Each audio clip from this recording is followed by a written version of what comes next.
many times must the queen have to die before you'll call her a man?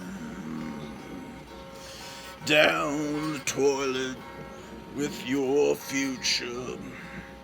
Down the toilet with what you wanted. Down the toilet with what you need. There's no future. No future. No future for you, ladies and gentlemen. Only the past, which is what we concentrate on here at the Gratuor Love Inspirational Network. It's episode 590. It's September 8th, 2022, in the year of our Lord. And the Queen of England, Queen Elizabeth, has passed away at the age of 96. She was very young, and it's very, very sad. But there was something, let's face it, a little bit creepy about that royal family. You know, her husband had fangs, yellow fangs. And one time, I think it was about 10 years ago, you can Google this, or DuckDuckGo it, but the Queen's husband once said that he'd like to be reincarnated as a virus that would get rid of most of mankind. I'm telling you, he said that. Not nice. Did he know something about what was going to happen in the future, moving forward? Well, we watched last night's Big Brother, and they only said moving forward 4 times. The episode before that, they said moving forward or going forward about 5 times. It almost seems like CBS is telling these people that are locked up in this house to say forward a lot, because that's the Democrat slogan. But here, or the Democratic slogan, they don't like to be called the Democrat Party anymore. They're the Democratic Party. But, you know, we're not Democrats or Republicans here in the Gratuor world. We're not progressives, we're regressives. This is the Regressive Party. We founded it last episode, and it's wonderful. And speaking of regressing to the past, this is Star Trek Day. September 8th, 1966, BC. Star Trek first aired on the NBC network in color, in living color.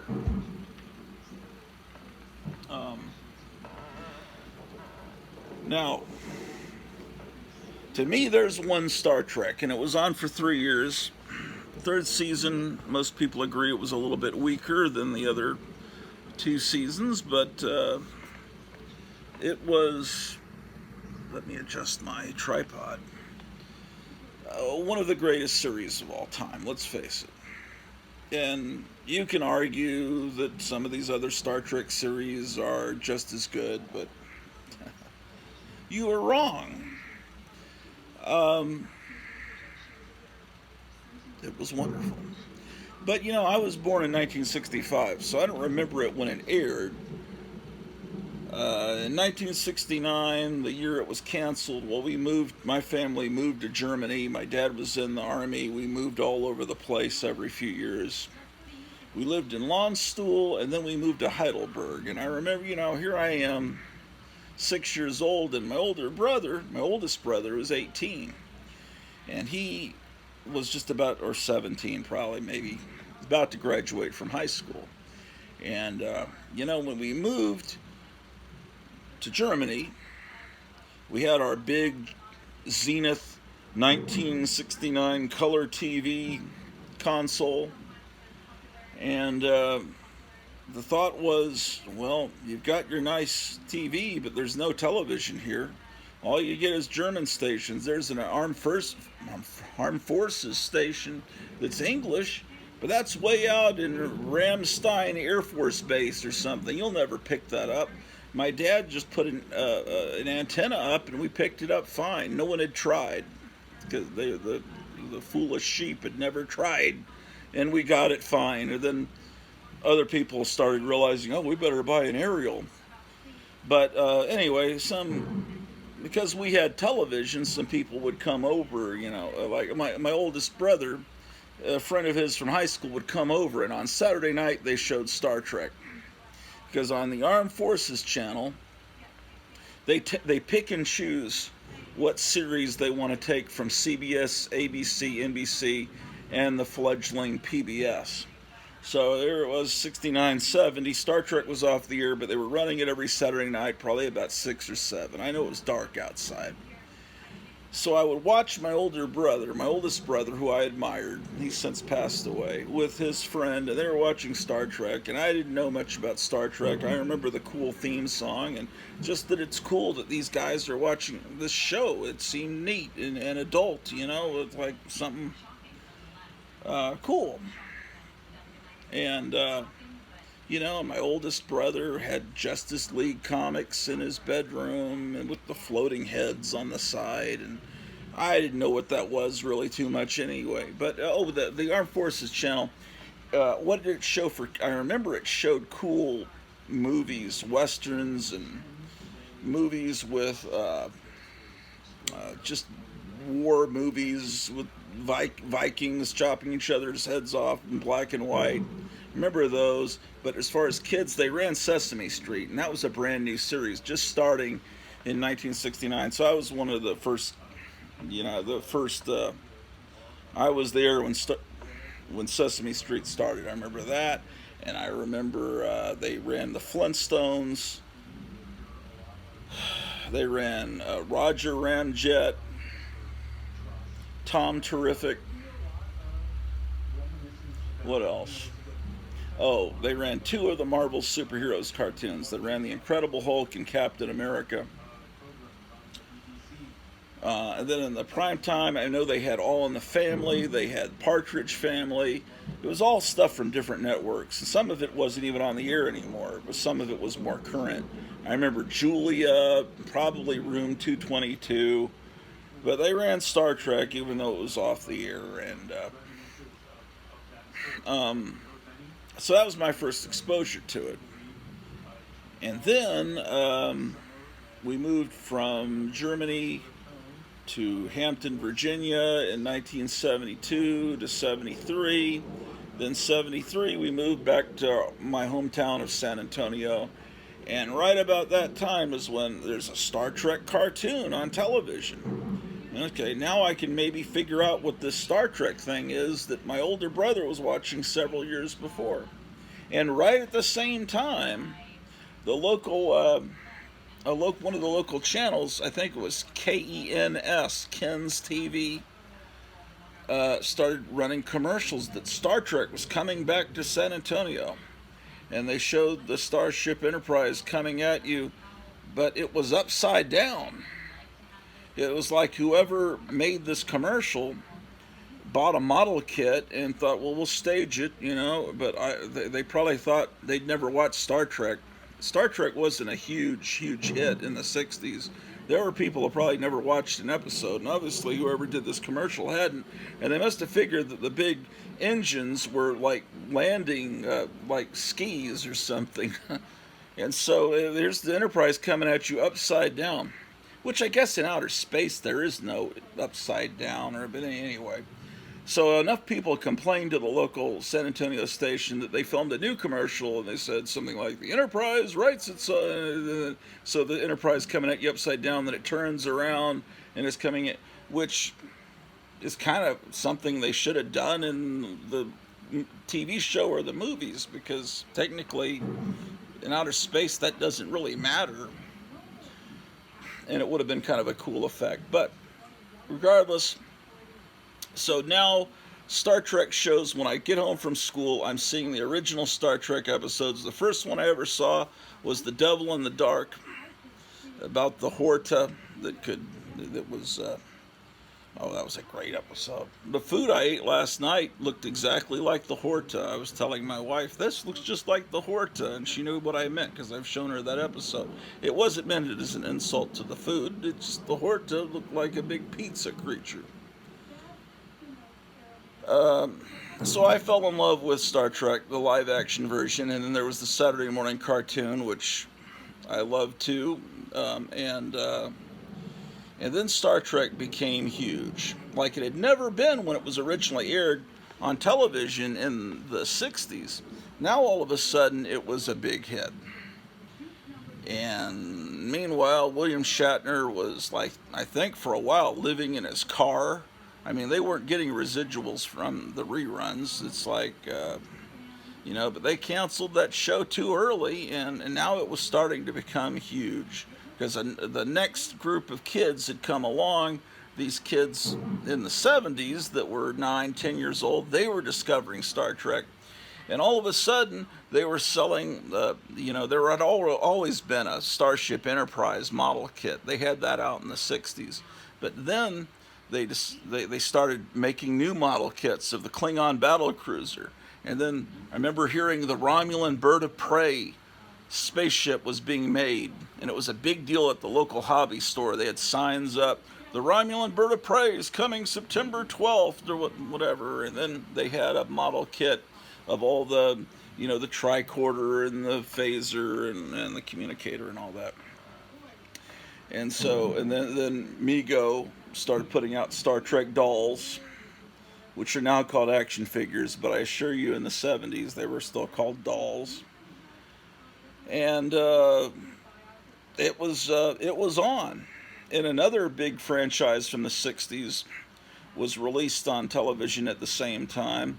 As a Friday night movie, was Planet of the Apes. And they showed the first Planet of the Apes, and maybe a month later they showed Beneath the Planet of the Apes. They showed them all in order. And then that became hugely popular, and a lot more toys were made when that, and it was merchandised very heavily for the second generation. It wasn't merchandised that much in the 60s. I mean, there was the book, the Pierre Boulle or Boulle or however you pronounce it. I always called it Boulle. I've never heard anyone pronounce it.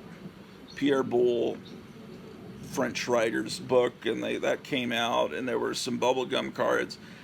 I don't think there was much other Planet of the Apes stuff released at the time. It was a big hit, but it was merchandised unbelievably around 73, 74, Planet of the Apes. So that became everything to an elementary school kid in the early 70s. Planet of the Apes, Star Trek.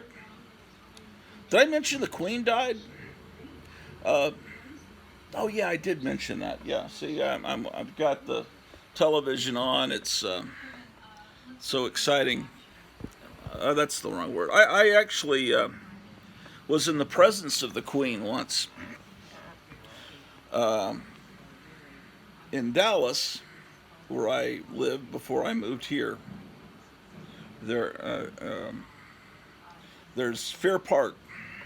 You ought to look up Fair Park, where they have the state fair every year. Is a really spectacular. Local people, some appreciate it, but a lot of people don't.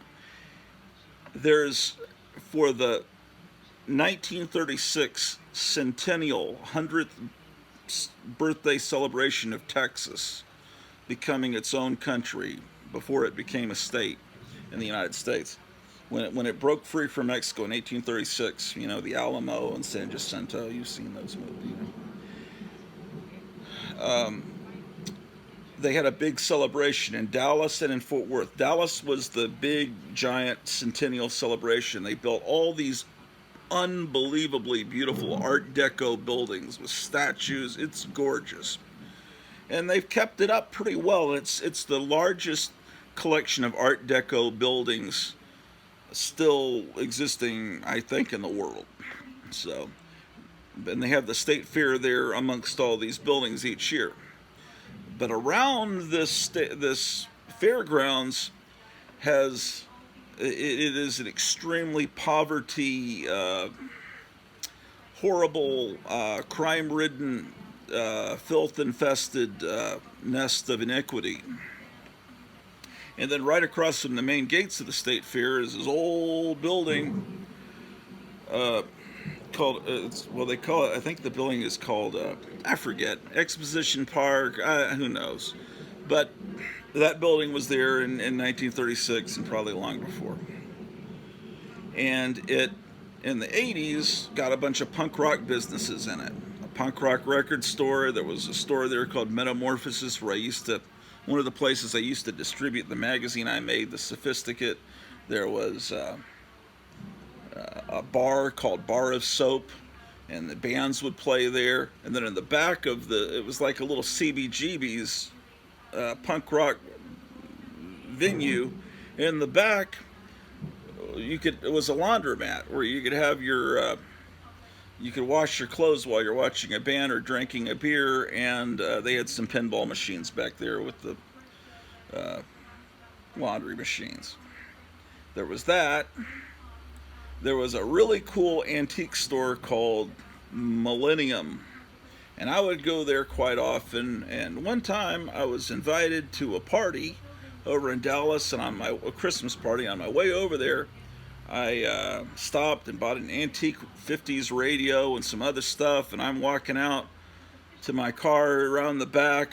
You see, it's a little punk rock area, and you figure, well, it's safe. It's a safe little cocoon among all the crime, because the criminals that live around aren't going to come into the punk rock area. Why? They would be scared of punk rockers. Yeah, please.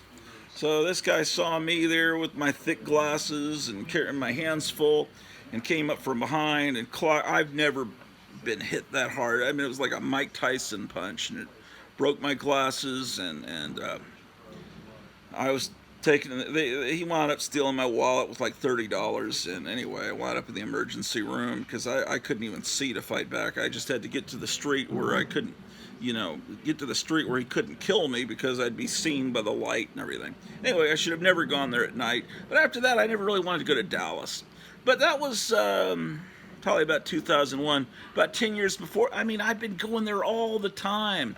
My friend Jason had a bookstore, coffee shop, video rental store with the weirdest books and movies. It was so much fun to hang out there. I was going down there 2, 3, 4 times a week from a good 20-mile drive and back and forth, just hanging out there. I thought I was invulnerable until I got mugged. And then I realized I don't like Dallas. And I'm glad I'm in a place now where there is no crime. But anyway, I was 10 years before I was mugged, I was coming out of the same place where I got mugged a few years later. I walk out of that antique store called Millennium, right there on the corner of Perry Avenue and whatever the frick. And here comes this big convoy of cars, and then right as closer to me than that television set goes the Queen's car, and she's waving. So I was within 10, 12 feet of this corpse, of this lady that just passed away, waving at me.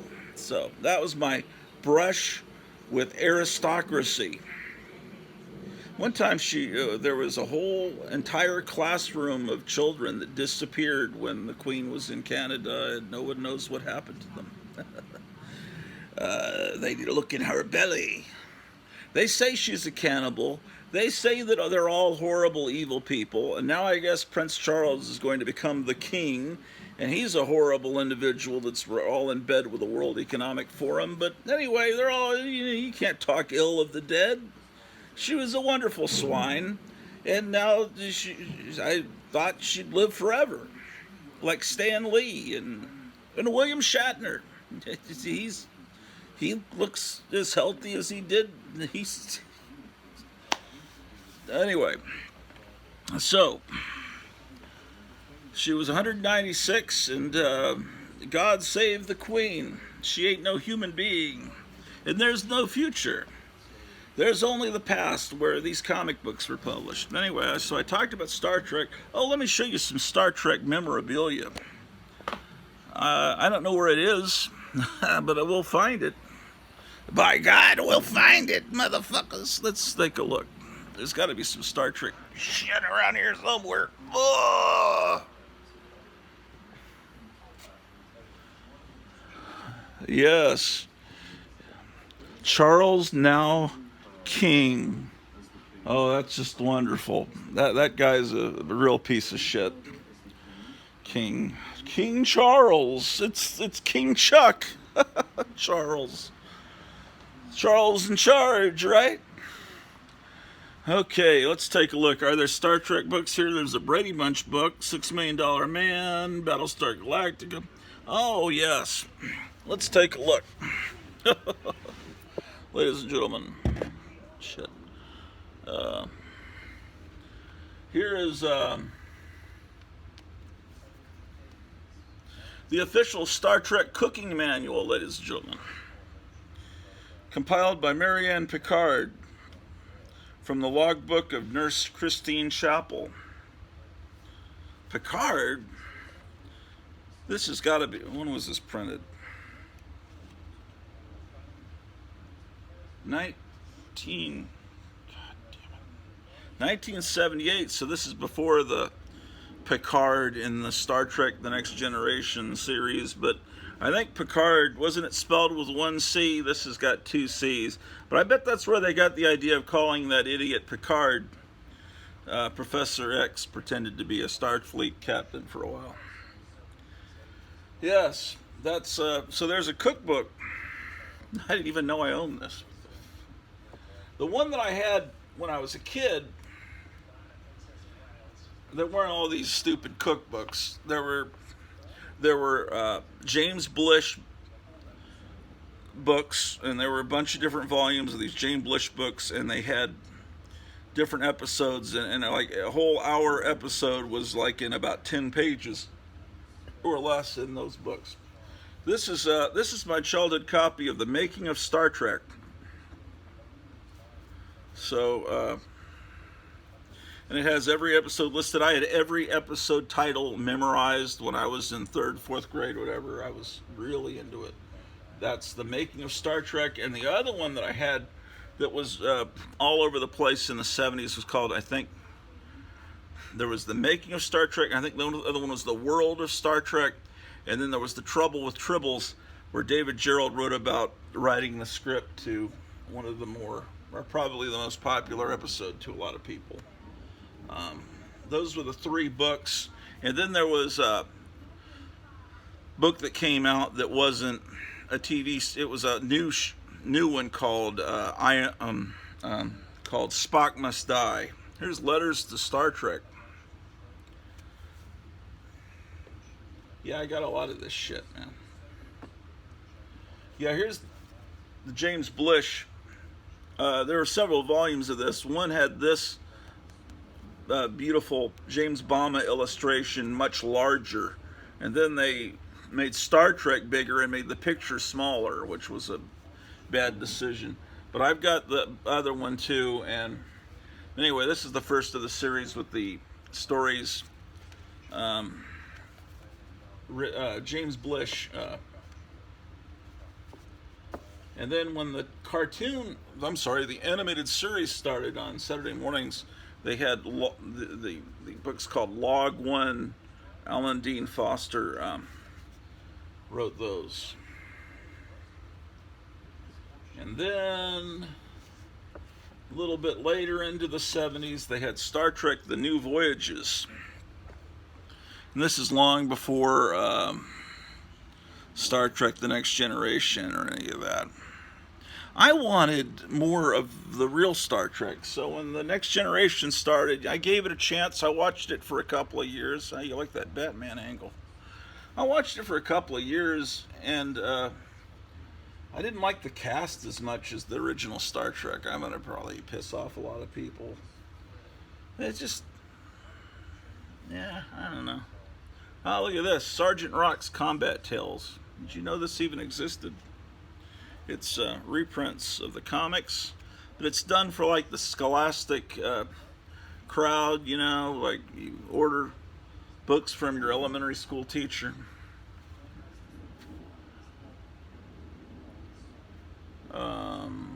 Let's see.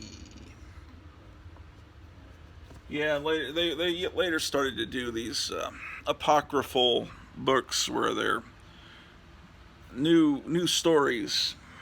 You know, it's called Mudd's Angels, probably after Charlie's Angels, later on in the 70s. But they started to put out a ridiculous amount of Star Trek books too. So that's that. Let's see. I got the. Damn, what year was it? It must have been the Christmas of '75.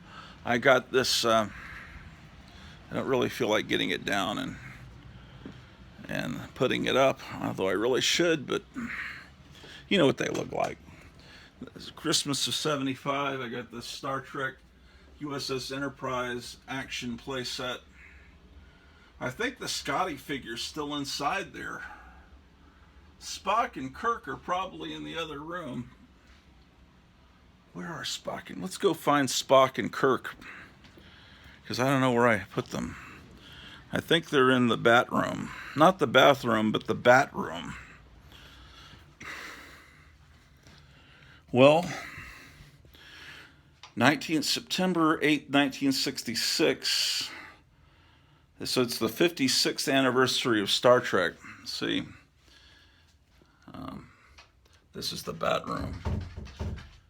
Warning, keep the secret. Anyone who reveals who I am will have to answer to the bat. Okay, so this is the bat room in progress.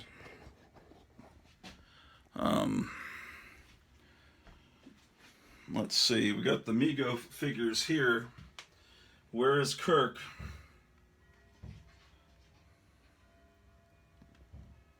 Where are you, Kirk?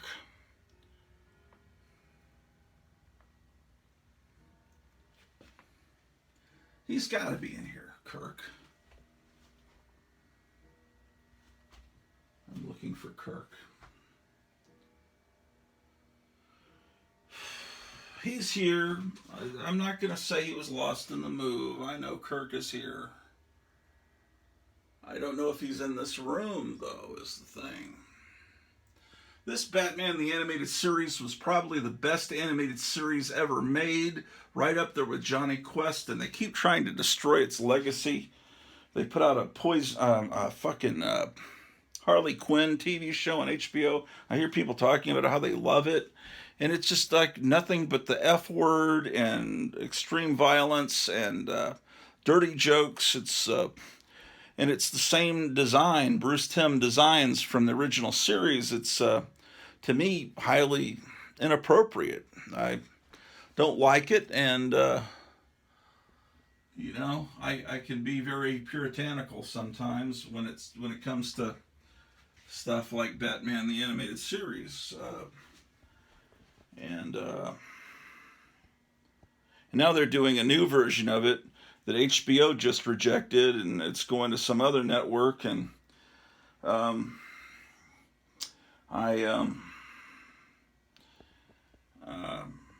hear that it's going to be very I forget the word, very inclusive, very. In other words, it's going to be very woke. It's going to be a very woke Batman series. I don't see Captain Kirk, but he's here somewhere, man. Maybe I should open up that. I never got a Klingon or a Gorn. The Gorn was just the lizard with molded in a different color rubber. I never got a Lieutenant Uhura, but I think I have a Dr. McCoy and a Scotty still trapped in the box. So maybe I will get that thing down.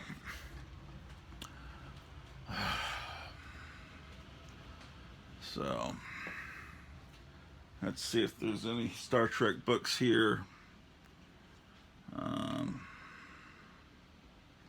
There's Nomads of Gore, the Omega Man. I don't know, man.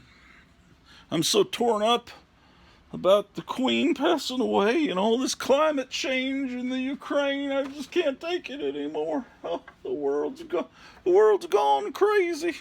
I'm going to put this down. What will happen next, ladies and gentlemen? Perhaps the storm is upon us. The storm is upon us. There. That's a nice Batman angle. Ugh. Why did I put this up here? I have no idea. Yep.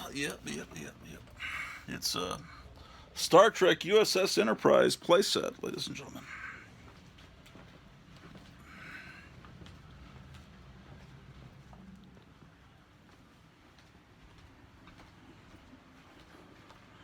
Yes, yes, yes. That's all we're gonna hear for the next fucking week is the Queen, the Queen, the Queen. Have you ever heard the Queen even talk? I mean, what? She's like a fucking pinhead. But she's been alive forever. She wrote the very first song. She put the words and the melody together. The Queen.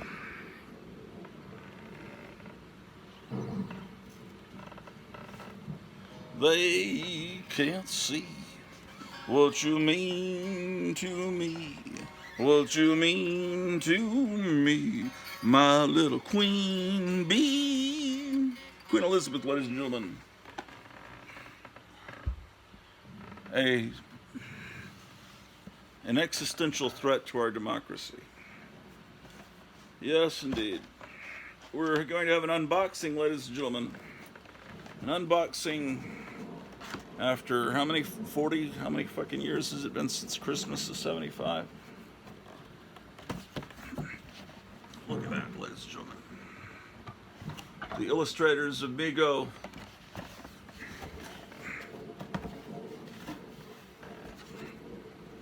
And Mego always made very high quality merchandise.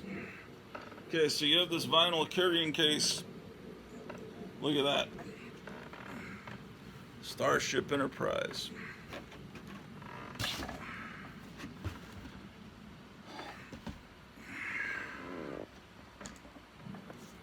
Yeah, they thought they had this upside down. They thought this was the top part and this was the landing gears, kind of like a snowmobile or something.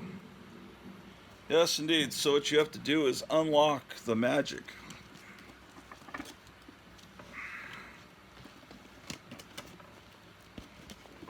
Are there figures in here? Why, yes, there are.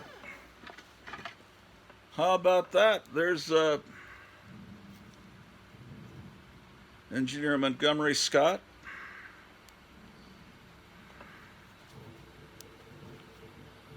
Scotty, you've been in there for 25, 30 years. Did you hear the Queen died? Aye. What Queen?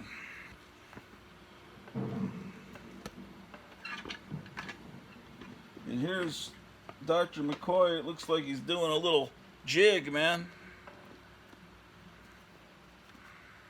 Straighten you out, Bones.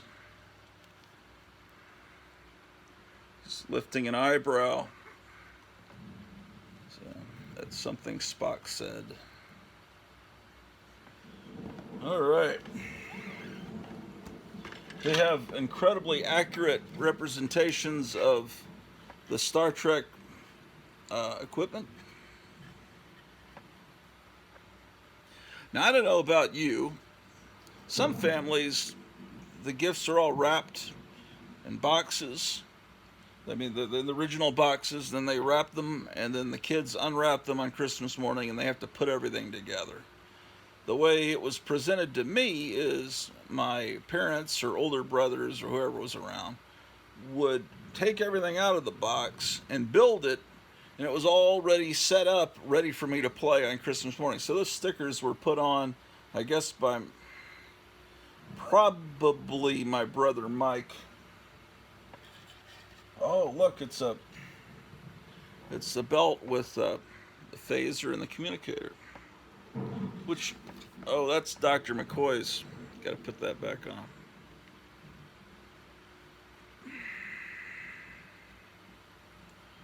Yep.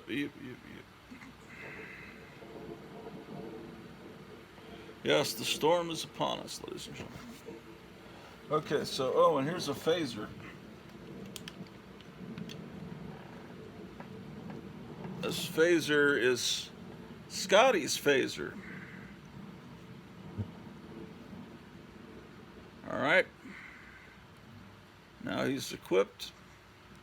The only guy in a red shirt that wasn't killed.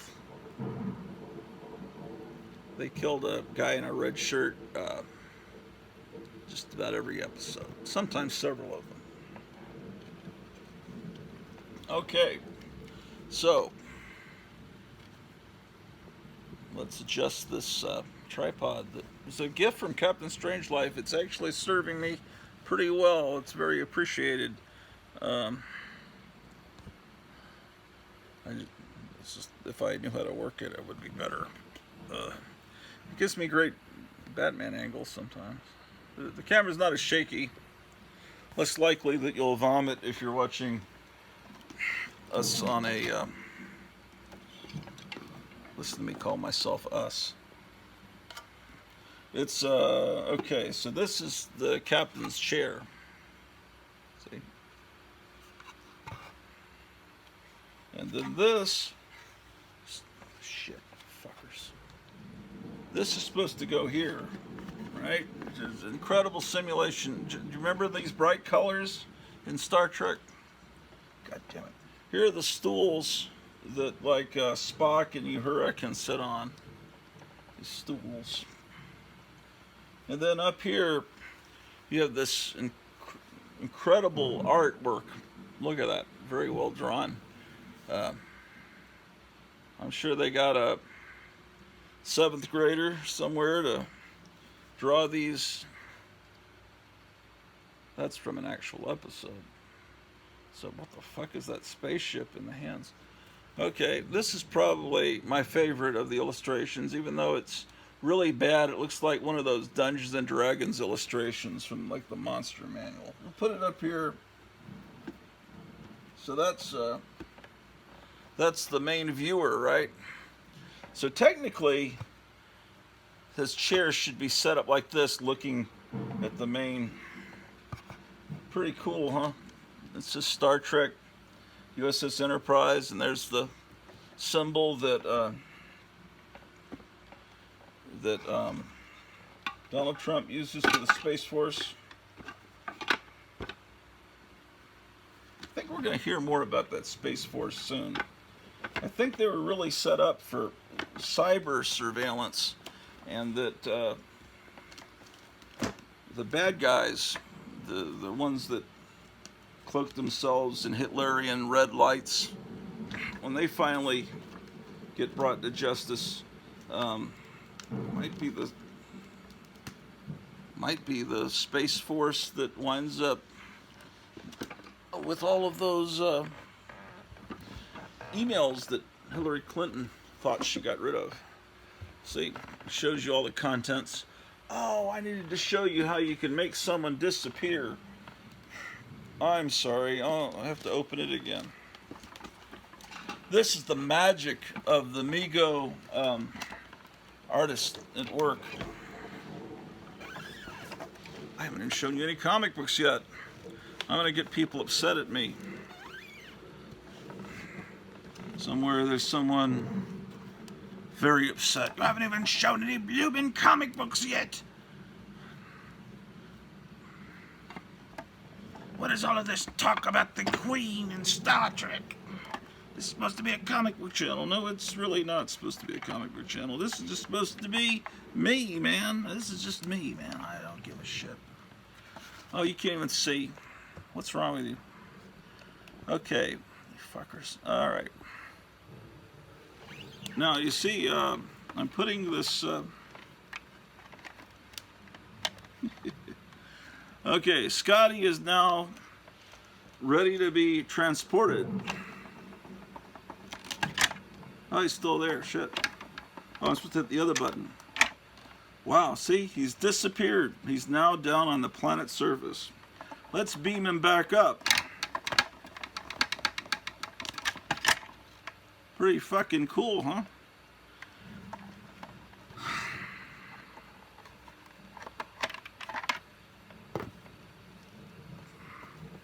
I just want my country back. No, I'm sick of this shit. Star Trek. I'll put these two crew members into the bat room. No point in them being locked up in this box. Oh, there's more shit in the box. My gosh. There's another, I thought there were 3 cards. There's another one.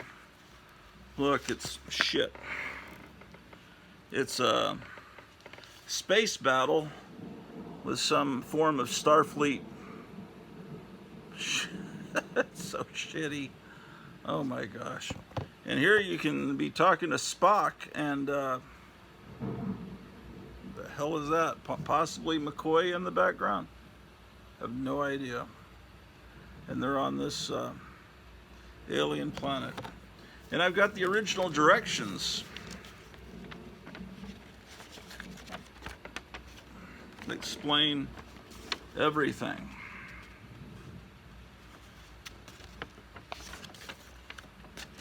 Yep.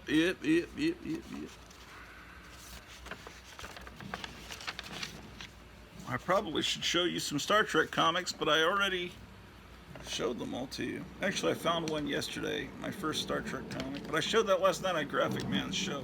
You should watch 4 Color Fossils from last night.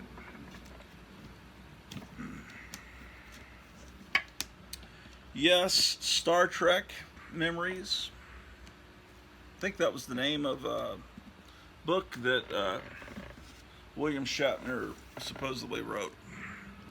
What was terrible was when William Shatner, they were using his name, and they were, what did I just do with that shit? Seriously, where did I put that? Do you remember? God damn you fuckers. Do you remember William Shatner was writing books, supposedly? I mean, he was just putting his name on them. That was, oh, I put the directions inside. Yeah, they were called like Tech World or something, and they were just, that was ridiculous. Raise your hand if you think that he really wrote those books. Let me count how many of you are raising your hands. 1, 2, 3, 3 people. All right.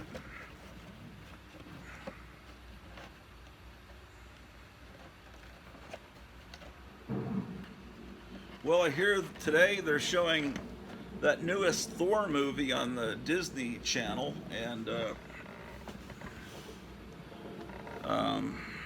I liked, oh fuck, I forgot to put this in there.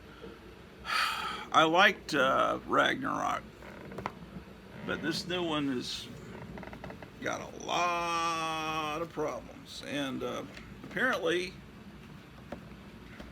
what they're doing now with these movies is they're releasing them and the CGI is not finished in theaters, and then when they come on the streaming channel, they fix the special effects, and they say they've tweaked the effects, and they showed just now on YouTube that one of the effects they supposedly fixed looks far worse now. It looked terrible in the theater. I don't even remember the scene, honestly, where they're talking to some floating head of a kid. They made it look worse in trying to fix it. I don't know, man. They need to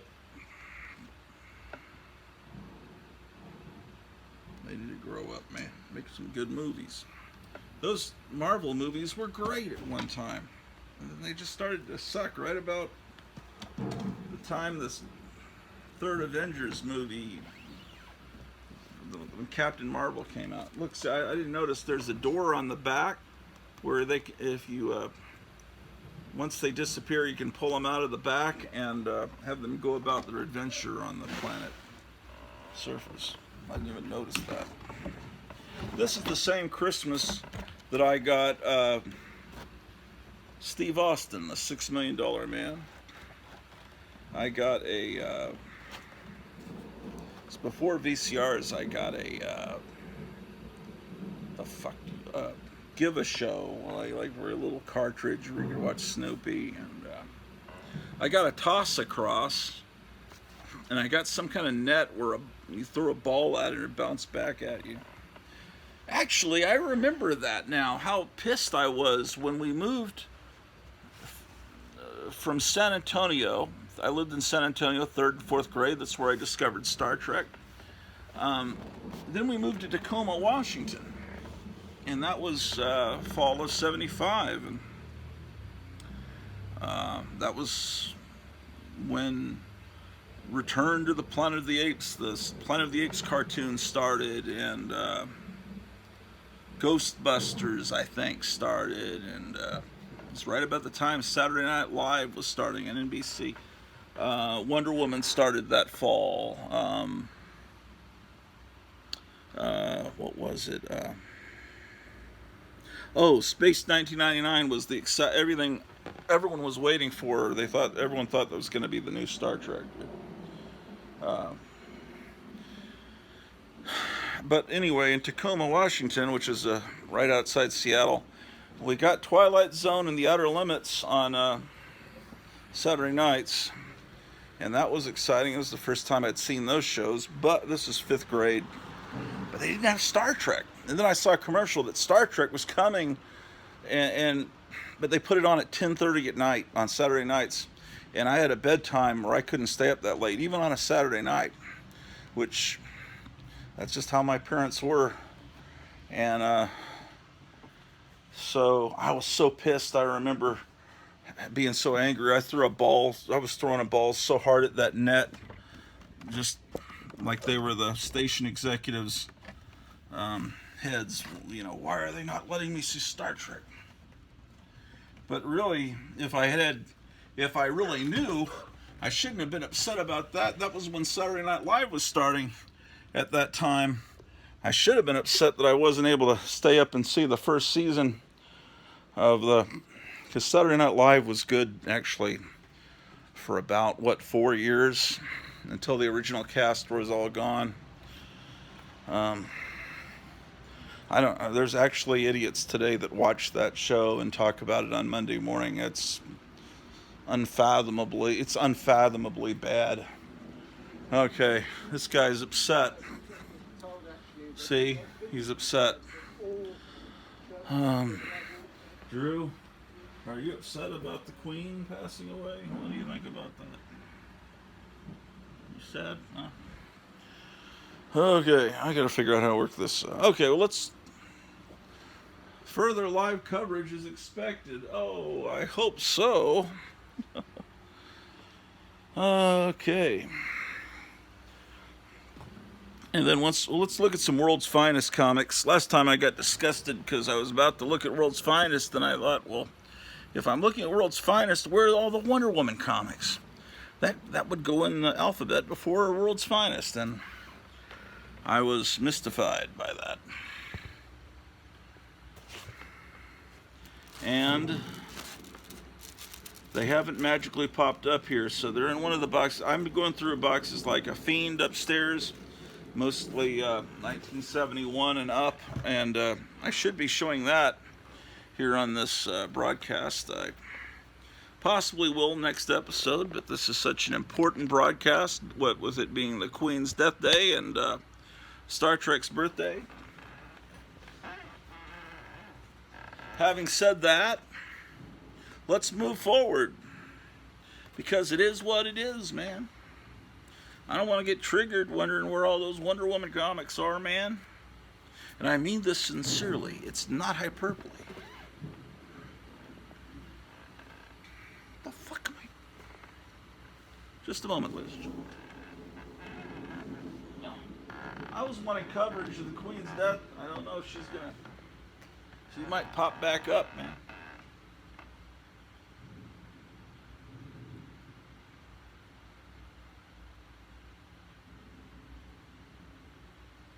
Mourners gather at Buckingham Palace.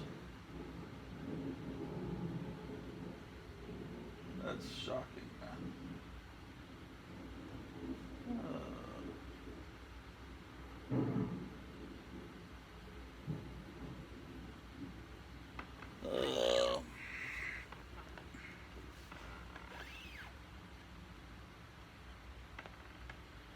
Okay.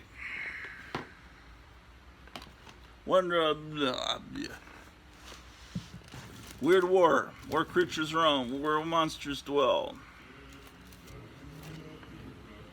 Okay, I was showing you this World's Finest. The Three Super Musketeers. It's number 80. 82.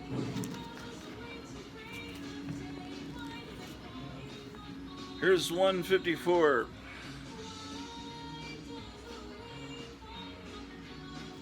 Johnny Unitas. This is a beat up copy.